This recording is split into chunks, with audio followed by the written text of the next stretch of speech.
खरं तर मनाचे संभ्रमाचे आणि विभ्रमाचे काही खेळ असतात. त्यातला फोबिया हा त्यामधलाच एक आहे असं मला वाटतं. कारण त्यातला प्रोमो पाहिल्यानंतर किंवा राधिकाच्या रिॲक्शन्स पाहिल्यानंतर त्या सगळ्या गोष्टींच्या माहोलात आपण गुंगून जातो. काही मती गुंग करणारे जे सिनेमे असतात त्यापैकी फोबिया असेल असं मला वाटतं. आणि अर्थात नेमका तो फोबिया कोणता आहे, काय आहे, हे खरं तर राधिका आणि अर्थात पवन कृपलानी यांच्याकडून जाणून घेऊया. राधिका, खूप खूप स्वागत आहे. आणि खरंच आम्हाला खूप अभिमान वाटतो. म्हणजे तू ज्या पद्धतीने, म्हणजे मराठी वगैरे असं नाही म्हणणार, पण एक अभिनेत्री म्हणून तुझा असणारा प्रवास, म्हणजे प्रायोगिक रंगभूमीपासून ते आंतरराष्ट्रीय स्तरावरचा आम्ही बघताना आम्हाला खरंच अभिमाने छाती फुलून येते. Thank you sir. क्या बात आहे. म्हणजे ह्या सगळ्या गोष्टी करत असताना जेव्हा ते ड्रिल मशीन येतं आणि तुझ्या डोळ्यातले भाव ही अंडरस्टूड दॅट. काय म्हणजे हा सगळा खेळ काय आहे?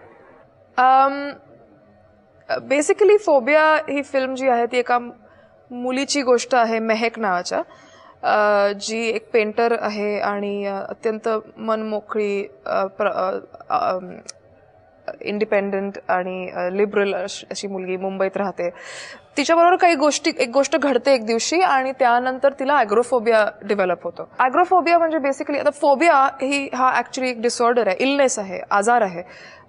जसं डिप्रेशन हा आजार आहे तसंच हा आजाराची त्याची लोकांना जाणीव नाहीये, त्याची माहिती नाहीये, रादर अवेअरनेस नाहीये. पण हा जो ॲग्रोफोबिया आहे याचं बेसिक हे आहे की ओपन स्पेसेस, पब्लिक स्पेसेस मध्ये लोक जाऊ शकत नाही. याची इंटेन्सिटी वेगवेगळी असू शकते. हिच्या बाबतीमध्ये ती घराबाहेर जाऊ शकत नाही. लिटरली घराच्या बाहेर पाऊल टाकलं तर तिला पॅनिक अटॅक येतो. तर या आजारातनं ती जात असताना घरात काही महिने राहून अचानक तिच्या त्या घरात काही गोष्टीची गडबड व्हायला लागते. असं तो प्लॉट आहे मुळात. पण हा तिचा स्ट्रगल आहे तिच्या फोबियाशी, अंतर्गत द्वंद्व आहे खरं. हा, वेगवेगळ्या लेवल्स वरती. शेवटचं वाक्य ज्या वेळेला येतं की आतापर्यंत बाहेर जायला घाबरत होते, आता घरी राहणंही त्रासदायक होत आहे. हा म्हणजे त्यामधला हे बिटवीन द लाईन्स नेमकं पकडणं आणि कॅरेक्टर नेल करणं हे किती आव्हानात्मक होतं. कारण इथपर्यंत या कॅरेक्टरपर्यंत पोहोचणं, कारण वेगवेगळ्या पद्धतीचे असतात मुखवटे, पण ते परिधान केल्यानंतर तो सोल येणं त्यात, हे किती चॅलेंजिंग? बेसिकली चॅलेंजिंग अशासाठी होतं की ॲज आय सेड, हा जो एक फोबिया आहे त्याची लोकांना माहिती नसल्यामुळे तो अवेअरनेस स्प्रेड करणं आणि त्याची योग्य इन्फॉर्मेशन देणं हे फार इम्पॉर्टंट आहे. तर त्यामुळे आम्ही बराच रिसर्च केला होता या बाबतीत. आणि काही पेशंट्सही भेटले, काही मैत्रिणी माझ्या ओळखीच्या आहेत ज्यांना काही फोबियाज आहेत. पॅनिक अटॅक मी बघितलेत लोकांना आलेले. मला स्वतःला पॅनिक अटॅक फोबिया असायला लागत नाही पॅनिक अटॅक यायला. आणि ते माहिती होतं. माझे वडील न्यूरोसर्जन आहेत, माझे सगळे डॉक्टर्स आहेत घरी, त्यामुळं सायकॉलॉजिस्टना भेटणं खूप सोपं होतं. तर या सगळ्या लोकांशी बोलून, अनेक चर्चा करून सुद्धा मी स्क्रिप्टवर बसून त्यांच्याशी बोलून चर्चा केल्या होत्या, वाचन केलं होतं खूप. आणि आम्ही दोघांनी बरेच व्हिडिओज बघितले पॅनिक अटॅकचे. कारण काय होतं, तुम्हाला डिस्क्रिप्शन मिळतं पण ते ऍक्च्युली बघितल्यावर असं जाणवतं की ते डिस्क्रिप्शन जे आहे ते इतकं इंटरनल आहे. तर तो प्रयत्न होता की ते ओव्हर द टॉप न वाटता खरं वाटावं. कारण ते आतलं द्वंद्व आहे जे मनात चालणार आहे, पण ते पडद्यावर दाखवणं. पण नुसतं मनाचं द्वंद्व नाहीये, ते शारीरिक कंडिशन आहे. म्हणजे जेव्हा पॅनिक अटॅक येतो तेव्हा नुसतं मनातली भीती नाहीये, शरीर तुमचं रिॲक्ट करतं. तो म्हणून तो आजार आहे की तुमचं शरीर, ताप आल्यावर कसं होतं, तुम्ही काही करू शकत नाही, तुमच्या शरीराला ताप येतो. पॅनिक अटॅक शरीराला येतो. तो लिटरली हे न्यूरोलॉजिकल आहे, शरीराला पॅनिक अटॅक येतो.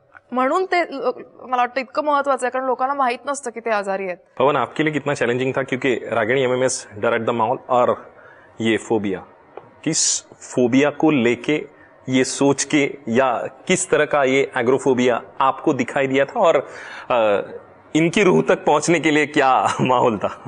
I think the idea was I really wanted to tell a story that revolved around phobias and paranoias and dealt with just urban terror. So I think it came from that, and then once we had a script, once we had a story, very early on I pitched it to Radhika, and we both of us really connected on it, and from there on we've just been working at it and building it, and so it's been pretty smooth. It's not been too एक ही room में वो shoot करना, क्योंकि मेरे ख्याल से वो 40 दिन या 30-35 दिन का जो शेड्यूल था, जिस तरीके से कितना एक ही लोकेशन को हर एंगल से एक्सप्लोर करना और साइमल्टेनियसली एक ही किरदार के इर्द गिर्द घूमते हुए और कई किरदार नजर आते, तो कैसा वो माहौल होता है? क्या डायरेक्टर को बहुत ज्यादा चैलेंजिंग होता है? लोकेशन और विजुअल चेंज ये कुछ देने की उसमें बिटवीन द लाइंस जगह नहीं होती. Yeah, true. I mean, one of the biggest drawbacks of shooting in one location is that you tend to, you can lead, may become redundant, and the visuals may become repetitive and be claustrophobic. But I think we somehow managed to, very early on, we were very aware of that, and we kind of spent, me and my DOP spent, I think, months trying to figure out how the location, the geography of the location should lay out, and how we should break the scenes down. So we were very consciously aware of the fact that we are in one house, where all you see is the same four walls. So telling a story in those four walls was a challenge, but was also kind of liberating, because I mean, good horror movies and good thriller movies, I think, are more effective when they are in closed environments, because it becomes you can sustain the tension a lot more, you can sustain the suspense a lot more, I feel. याचं खरं तर भय, दहशत आणि मनोविकार असे 3 वेगवेगळे खरं तर हे दिसतात, म्हणजे त्याचे लेयर्स दिसतात.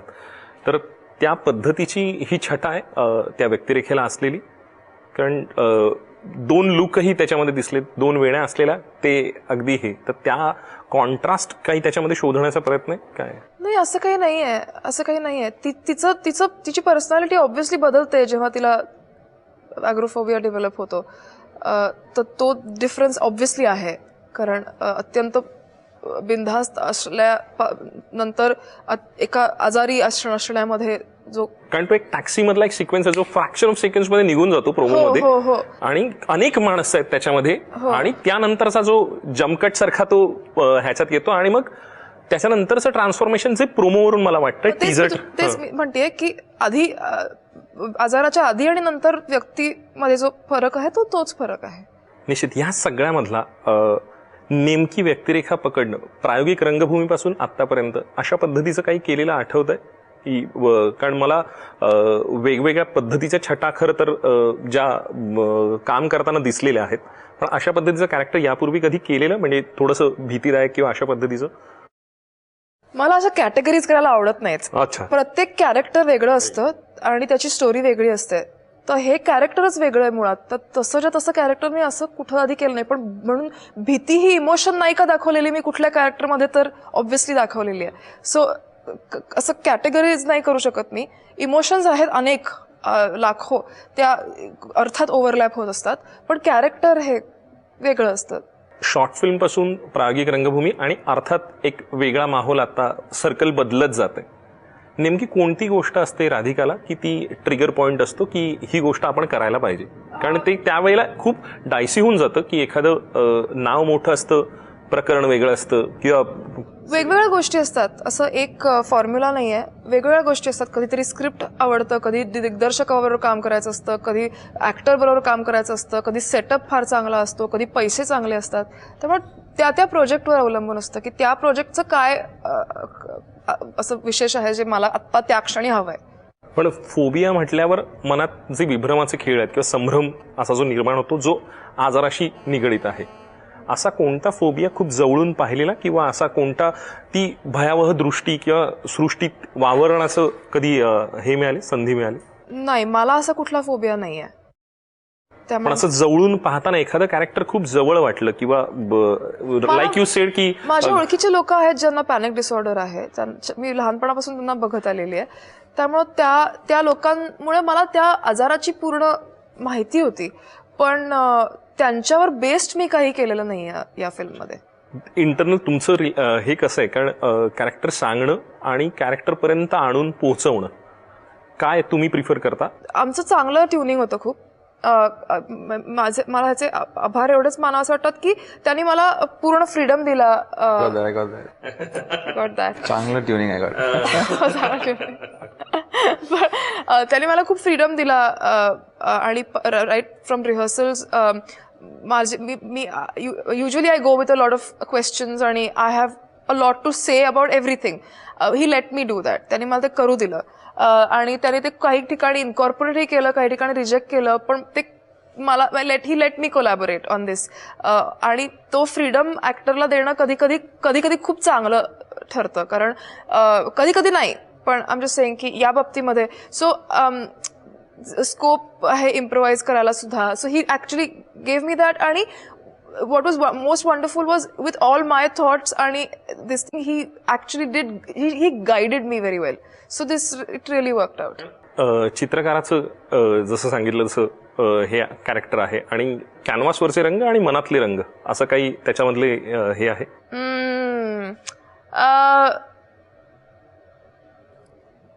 आहे थोडंफार आहे, पण थोडंफार आहे. पवन, आपको राधिका कैसी लगी? कैमरा के पीछे से वो किरदार. You'll have to say good things here on camera. openly. No, as we've always said earlier, I think the first person I went to with the story when I had a very small concept, just the beginning, middle, and end, was Radhika only. And so very early on, I knew that this movie, if it got made, it would get made with her. So, I mean, the experience was obviously, if that was my beginning, obviously I just kept. एकीकडे संत तुकाराम, लय भारी, post card, दुसरीकडे शोर in the city पासून अहल्यापर्यंत सगळं वेगवेगळं असं करत राहणं, स्वतःवर प्रयोग करत राहणं आणि स्वतःला जिवंत ठेवणं किती महत्वाचं असतं या टप्प्यावर. म्हणजे करिअरची एकीकडे रिस्क असताना या सगळ्या गोष्टी प्रयोग करत राहणं. मला वाटतं तोच ऍक्टरचा जॉब आहे की प्रयोग करणं, रिस्क घेणं, वेगवेगळे पात्र करणं, वेगवेगळ्या गोष्टीत उतरणं, हाच मुळात जॉब आहे. तर त्यामुळं ते जर नसेल तर त्या जॉबलाच काही अर्थ नाही असं मला वाटतं. निश्चित. एकीकडे रजनीकांत सारखं मोठी व्यक्तिरेखा, मोठं व्यक्तिमत्व समोर असणं आणि एकीकडे आंतरराष्ट्रीय प्रोजेक्ट्स. कशा अर्थानं या टप्प्यावरून पाहताना, मागे वळून पाहताना, पुढे पाहताना काय नेमकं मनात आहे? मी कधीच मागे वळून बघत नाही आणि पुढं तर डेफिनेटली बघत नाही. मी त्या क्षणी विचार करते की आत्ता काय आहे आणि काय मिळतंय आणि कुठला प्रोजेक्ट करणार आहे आत्ता. कारण मला पुढं मागं बघण्यात काही पॉइंट नाही असं लक्षात आलंय. कारण ग्रेसची कविता ज्या पद्धतीने, भय इथले संपत नाही मज तुझी आठवण येते, मी गातो संध्याकाळी तू मला शिकविली गीते. तर त्यामधलं जे सगळे तरंग आहेत, जे लेयर्स आहेत वेगवेगळे, ते फोबियामध्ये बघायला मिळतील असं मला वाटतंय. होपफुली बघा तुम्ही. पण या सगळ्यात खूप आता चर्चा आहे रजनीकांत यांच्याबरोबर तुझं काम करणं. कशा अर्थानं माणूस म्हणून तो वाटतो आणि एकीकडे अशा पद्धतीचं काम करणं कृपलानींबरोबरचं. दोन्ही वेगवेगळ्या स्तर आहेत, दोन्ही वेगवेगळे. He sang Rajinikanth. Wow, even the same sentence. That's insane. So ह्या दोन अत्यंत वेगळ्या गोष्टी आहेत. मी पवन बरोबर काम करायला काय वाटलं हे मी सांगितलं ऑलरेडी. रजनी सरांबरोबर काम करणं हा अत्यंत माझ्यासाठी खूप महत्त्वाचा एक्सपिरियन्स होता. कारण एकतर एवढ्या मोठ्या व्यक्तीबरोबर काम करायला मिळेल असं मी कधी स्वप्न बघितलं नव्हतं. आणि इतकं ऐकलेलं असतं त्या माणसाबद्दल, त्याचं काम बघितलेलं असतं, त्या माणसाला ॲक्च्युली बघून तो कसं काम करतो आणि तो कसा वावरतो हे बघून खूप शिकायला मिळतं मला वाटतं. आणि त्यांच्या बाबतीत जे काही बोललं होतं ते सगळं खरं आहे. ते खरंच फार इन्स्पायरिंग आहेत. आणि त्यामुळे मला वाटतं मी फार नशीबवान आहे की मला हा प्रोजेक्ट मिळाला. या सगळ्यामध्ये प्रायोगिक रंगभूमी, कारण अनेकांना थिएटर करायचं वगैरे असे अंतरीचे उमाळे असतात. पण तुझा खरंच तू त्या पद्धतीने करतेस. म्हणजे गेल्या 2 महिन्यांपूर्वीही तुझे प्रयोग आय थिंक सुरू नाही, मागच्या वर्षी संपले आमचे प्रयोग. आणि मोहित बरोबर नवीन मोहित टाकळकर जो आसक्तचा म्हणजे जो आमचा ग्रुप आहे तिथे, तो दिग्दर्शक आहे आणि त्याच्याबरोबर मी गेली 14 वर्ष काम करते. त्याचं नवीन नाटक ओपन होतं जुलैमध्ये आणि मी त्याच्यात काम करणं अपेक्षित होतं. तर त्याच्या डेट्स काही कारणामुळं आता अडकल्या आहेत. पण मी तरीसुद्धा प्रयत्न करते की मी त्या रिहर्सल्सना जाऊ शकेन. सो ओपन जरी दुसरं कोणीतरी करत असेल तरी इव्हेंच्युअली मी त्याचा भाग बनू शकेन. सो होपफुली ते नाटक तुम्हाला बघायला मिळेल. मी जरी नाही केलं तरी बघायला जा. नाही, निश्चित. आणि मला असं वाटतं की त्याच्या अगोदर येणारा फोबिया हा महत्वाचा टप्पा असेल. हो, माझ्यासाठी महत्वाचा टप्पा आहे खूप. कारण मराठीमध्ये फिमेल प्रोटॅगनिस्टचा माझी पहिली फिल्म आहे, त्यामुळे माझ्यासाठी तशी महत्वाची फिल्म आहे. निश्चित. आणि मला असं वाटतं की एबीपी माझाचे प्रेक्षक खूप सुज्ञ आहेत. जे वेगळ्या प्रयत्नांच्या मागे कायम उभे राहतात. आणि ढांटेडांचा जो स्पेशल ऑडियन्स आहे, जो राधिकाचा फॅन आहे, तो तर निश्चित जाईल. त्यांच्या वतीने मी ग्वाही देतो की ते निश्चित आय टेक युअर वर्ड. निश्चित. आणि मी त्यांच्या वतीने सांगतो म्हणजे नक्कीच ते येतील आणि hope त्याचे पडसाद खरं तर बॉक्स ऑफिसवर दिसतील म्हणजे hope निश्चित. so. आणि wish you love luck and success. आणि खरंच यशाची कमान आणखीन उंचावत राहा आणि हे यशाचं इंद्रधनू असंच खुलत राहा. Thank you so much. Wish you love luck and success. Thank you. इतकं आपलेपणाने बोलला. Thank you so much. Thank you. Thank you.